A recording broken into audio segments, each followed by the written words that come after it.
Hello everyone, my name is Disha Parekh. I am a teacher in Samvit Shikshan Sansthan Senior Secondary School and welcome to the session of Science. In this session, we will study about the cell. All the bodies of living organisms are made up of microscopic units called cells. So, what is cell?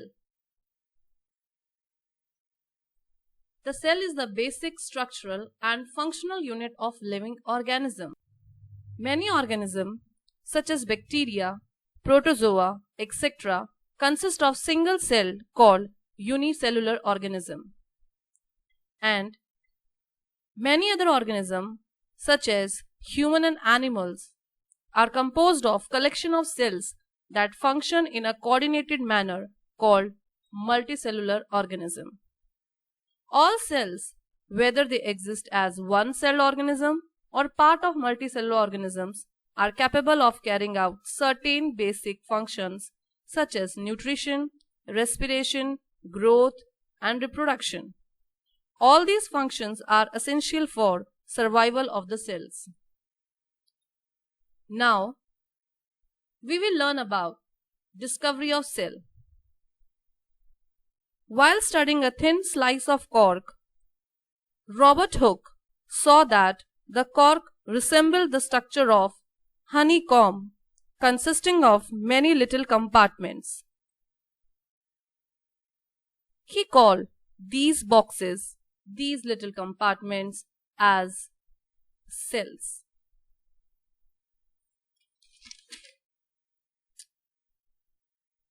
Now we will study about cell theory.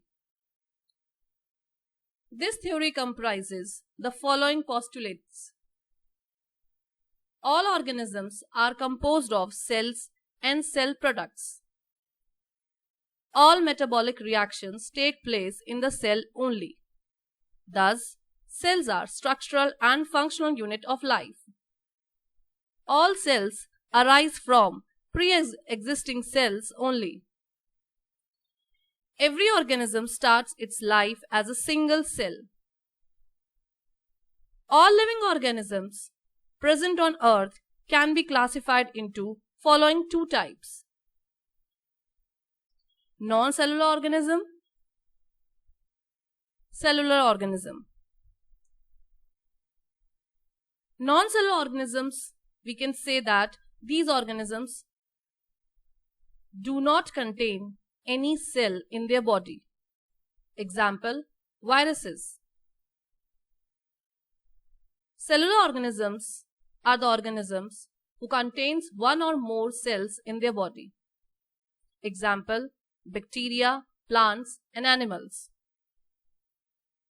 Let's have a look on viruses. Viruses are microscopic parasites, generally much smaller than bacteria. They lack capacity to thrive and reproduce outside of a host body. We can say viruses can be said as living and non-living thing. These viruses are interconnected link between living and non-living things.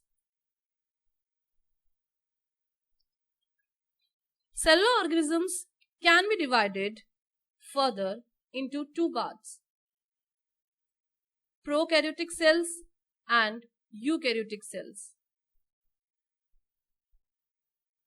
Let's study both one by one. Firstly, prokaryotic cell. As you can see in this figure, it is a type of prokaryotic cell. These cells are primitive and incomplete. They have all three basic structures of a typical cell but lack nuclear membrane around their genetic substances, that is DNA. There is undefined nuclear region in the cytoplasm is called nucleus. Some organelles are also absent in these cells, like mitochondria. As you can see in this picture, there is a capsule covering plasma membrane. Here is the cell wall, ribosomes, cytoplasm, and nucleoli. Now, eukaryotic cell. These are advanced and complete cells. They contain membrane-bound nuclei and other cellular organelles. As you can see in this diagram, mitochondrion, Golgi complex, endoplasmic reticulum, all these organelles are membrane-bounded organelles which are found in eukaryotic cell. There is a cell membrane, cell wall, vacuole, and we can say that eukaryotic cell is a complete developed cell. So, have a look on the difference between prokaryotic cell and eukaryotic cell. Size of the cell is generally small, whereas eukaryotic cell is generally large. Here you can see nucleus is absent. Nucleus is present in eukaryotic cell.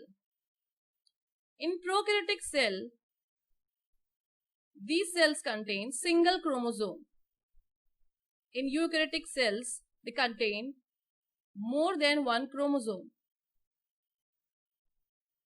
Nucleolus is absent. Nucleolus is present. In prokaryotic cell, membrane-bound cell organelles are absent, like mitochondria and many more. In eukaryotic cell, membrane-bound cell organelles such as Golgi apparatus, plastids, etc. are present. In prokaryotic cell, the cell division takes place by fission or budding, whereas in eukaryotic cell, the cell division occurs by mitotic or meiotic cell division. So, in today's session, we have studied about definition of cell, the cell theory, and about prokaryotic and eukaryotic cell. In the next session, we will study the detailed knowledge about a cell and its organelles. Till then, thank you.